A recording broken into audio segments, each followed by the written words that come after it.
Matric तो फरवरी में हुआ, मार्च में मेरा शादी करा दिया गया। फिर हम पहले से बोल रहे हम नहीं रहना है, नहीं रहना है। वहां से फिर भाग गई। भागने के बाद घर गए। देश में किसी भी सुधार की जरूरत क्रांति से होती है, और क्रांति एक से नहीं सैकड़ों से नहीं, अगर आपके मन में संकल्प हो तो कभी भी क्रांति आ सकती है। ऐसी ही क्रांति देश में जरूरत है बाल विवाह को लेकर। कल केंद्रीय बाल विकास विभाग मंत्रालय का एक बैठक हुआ। उस बैठक में बाल विवाह मुक्त भारत अभियान के लिए एक पोर्टल की लॉन्च किया गया। लेकिन उस कार्यक्रम में जो आंकड़े प्रस्तुत किए गए वह आंकड़े न केवल चौंकाने वाले थे बल्कि हैरान करने वाले, परेशान करने वाले थे। आंकड़ा कि हर 5वीं लड़की बाल विवाह को लेकर उससे पीड़ित हो रही है। बाल विवाह देश में बढ़ते जा रहे हैं। बाल विवाह रोकने के लिए केंद्रीय देश के प्रधानमंत्री नरेंद्र मोदी ने 2030 को लक्ष्य बनाते हुए देश को बाल विवाह मुक्त भारत बनाने का संकल्प लिया है। क्या बाल विवाह मुक्त भारत बन पाएगा? यह केवल सोचने से नहीं, बोलने से नहीं, बल्कि संकल्प लेने से होगा। संकल्प जो क्रांति से आएगी, क्रांति जो हमारे अंदर आएगी। आज हम आपको एक ऐसी ही बच्ची से मिलाने वाले हैं जो बाल विवाह का शिकार हुई।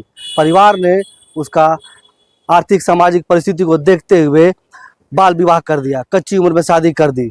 बच्ची ससुराल में पीड़ित हुई, लेकिन उसने इसका विरोध किया और ससुराल से निकल आई। वो केवल अपने लिए नहीं बल्कि देश के हर वो बच्चे और नाबालिग के लिए जो बाल विवाह से पीड़ित हो रहे हैं। आज वो बच्ची हमारे साथ है। आज हम उससे बात कर पा रहे हैं क्योंकि आज वो बालिग उम्र पहुंच चुकी है। इसलिए हम उससे सामने सीधे रूबरू होंगे और जानेंगे पूरी उसकी कहानी, किस तरह से उसके कच्ची उम्र में शादी हुई, किस तरह वो ससुराल पहुंची, किन परिस्थितियों का उसको सामना करना पड़ा, और आज जब उस घर से निकल के आई है तो किस मुहिम को आगे लेकर बढ़ रही है। आइए सीधे जोड़ते हैं संतोषी। जब मेरा शादी हुआ तब मेरा एज 16 था। तो उस समय मैं मैट्रिक 10 क्लास में पढ़ रही थी कि मैं आगे तो पढ़ना चाहती थी, लेकिन घर की परिस्थिति ऐसी थी कि कोई किसी घर में मेरा पापा काम भी नहीं करते हैं, मम्मी को दिखाई नहीं देती है, और मैं आगे पढ़ नहीं सकती क्योंकि भाई भी छोटा, वो भी काम नहीं कर पाता है। तो आगे पढ़ने के लिए मेरे को बहुत पैसा तो चाहिए, लेकिन कोई कमाता नहीं है, तो मैं कैसे पढ़ सकती। तो घर वाले, हम लोग का परिस्थिति ठीक नहीं, तो इसलिए मम्मी पापा लोग सोचे कि अभी तो थोड़ा बड़ी हो ही गई है, तो इसको शादी करा देंगे तो हम लोग की जिम्मेदारी खत्म हो जाएगा। तो फिर रिश्ता आया तो मम्मी पापा लोग देखे, हाँ कर दिए। लड़का भी थोड़ा बहुत कमाता है तो रिश्ता के लिए हाँ कर दिया है। जितना हम लोग का कमाई नहीं है तो लड़का तो कमाता है, इसलिए हाँ रिश्ता के लिए हाँ कर दिया। फिर मेरा मैट्रिक सामने था और इधर शादी भी सामने है। दोनों में मैं फोकस नहीं कर पा रही कि मैं पढ़ूं या शादी। काम के लिए घर का काम सब करना है, तो पढ़ाई पे ज़्यादा ध्यान नहीं दे सकी। उसके बाद मैट्रिक लिखे, मैट्रिक तो फरवरी में हुआ, मार्च में मेरा शादी करा दिया गया। फिर शादी हुआ, ससुराल गए। ससुराल में 6 महीने जैसे रहने लगी। उसके बाद हम पहले से बोल रहे हम नहीं रहना है, नहीं रहना है। वहां से फिर भाग गई। भागने के बाद घर गए। घर में भी घर वाले बोल रहे चलो तुमको फिर से पहुंचा देंगे। हम बोल रहे नहीं जाएंगे, हमको नहीं रहना, बहुत एज का भी लड़का है, हमको नहीं रहना है। तो फिर घर वाले भी जबरदस्ती कर रहे, नहीं तुमको हम पहुंचा के आएंगे। फिर वहां से हम सुबह भाग गए बहुत दूर। हम लोग का गांव से लेके दरभंगगढ़ बहुत दूर है, तो चल के हम गए। रास्ते में बहुत कोई लड़का मिला, बहुत गलत नजरों से देख रहा था, बहुत कुछ रास्ते में हुआ।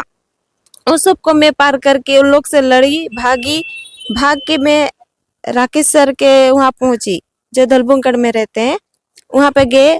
फिर राकेश सर ने मुझे सेव किया, मुझे सुरक्षित करके टाटा लेके आए। टाटा यहाँ पे ऑफिस में यहाँ पे रखे। रखने के बाद मुझे अच्छे जगह मेरे लिए जहाँ मैं सेफ रह सकूं उसी जगह को ढूंढा, जो बेथेल होम, वहाँ पे मुझे रखा। वहाँ पे फादर लिविस्टन जोसेफ हैं, तो उसको हम भैया करके बुलाते हैं। तो उसने मुझे पढ़ाया, 10th मैट्रिक इंटर दो सब हुई किए। फिर उसके बाद अभी मैं सोना देवी यूनिवर्सिटी में पढ़ रही हूँ, BA सोशल वर्क कर रही हूँ। और मैं एक कोर्स करके जो अभी बाल विवाह हो रहा है उसको मैं रोकने के लिए कोशिश करूँगी कि मैं वो रोकने के लिए मैं कुछ करना चाहती हूँ। और मैं उन लड़की लोग के पास ये बोलना चाहती हूँ कि जो अपने से शादी कर रही है उन लोग अपने मतलब कम उम्र में ही शादी कर रही, तो उन लोग को समझना चाहिए कि ये गलत है बोल के। और जो घर वाले भी जबरदस्ती करके शादी दिलाते हैं उन लोग को मैं ये बोलना चाहती हूँ कि क्या बोलेंगे, उन लोग भी यह समझना चाहिए कि मेरे बेटी अभी शादी करेगी तो आने वाले दिनों में वो क्या बोलेंगे, कोई कोई तो ऐसे जब बच्चा होता है तो या तो मर जाती है, तो ज़्यादा दिन ये क्या बोलेंगे, बहुत कुछ होता है इसमें। तो लड़की लोग को हिम्मत करना चाहिए, जो अपने से शादी कर रहे हैं उन लोग को मैं रोकना चाहती हूँ कि वो लोग अपने से शादी नहीं करें। और जो लोग घर वाले जबरदस्ती करके शादी दिला रहे हैं वो लोग लड़की लोग अपने लिए लड़ना चाहिए कि ये गलत है बोल के शादी नहीं करना चाहिए। इसके लिए देखा आपने, ये संतोषी मुंडा थी। इसने एक बहुत ही अच्छा संदेश दिया। आज वर्तमान में जो बाल विवाह के मामले हैं इसमें थोड़े से परिवर्तन हो गए हैं। देश विकास की ओर है, विकसित भारत बनने की ओर है, लेकिन बाल विवाह के मामले बढ़ते जा रहे हैं। बाल विवाह के मामले जो अभी वर्तमान में बढ़ रहे हैं इसमें कई ऐसे मामले आए हैं कि बच्चियां खुद ही शादी के लिए आगे बढ़ जा रही है अपनी छोटी सी उम्र में। ये बहुत बड़ी चुनौती हमारे समाज के लिए है। पहले सामाजिक, पारिवारिक और आर्थिक परिस्थिति ऐसी होती थी कि बच्चियों की शादी कम उम्र में परिवार को, उनके माता पिता को मजबूरी में करना पड़ता था। लेकिन वर्तमान में कुछ बच्चियां गलत संगत में या इस वर्चुअल दुनिया में कई तरह की चीज़ों को देखकर आकर्षित होकर प्रेम विवाह कच्ची उम्र में कर रही हैं। लेकिन बाल विवाह उनके शारीरिक, उनके और विकास के लिए बहुत ही बाधक होती है। ये समाज में अच्छा संदेश नहीं जाता है, बल्कि कई पीढ़ियों तक इसकी समस्या देखने को मिलती है। हमें उम्मीद है कि संतोषी मुंडा जैसी और भी बच्चियां समाज में निकल कर आएंगी और इस तरह के जो मुहिम है जो देश में केंद्रीय सरकार चला रही है उस मुहिम को सफलता मिलेगी।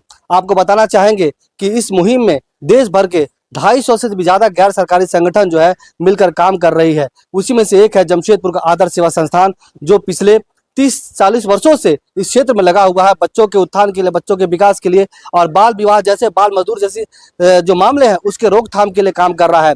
अब ये मुद्दे को लेकर आदर्श सेवा संस्थान बिल्कुल सजग है और समाज में हर वर्ग को जागरूक करने का काम कर रहा है।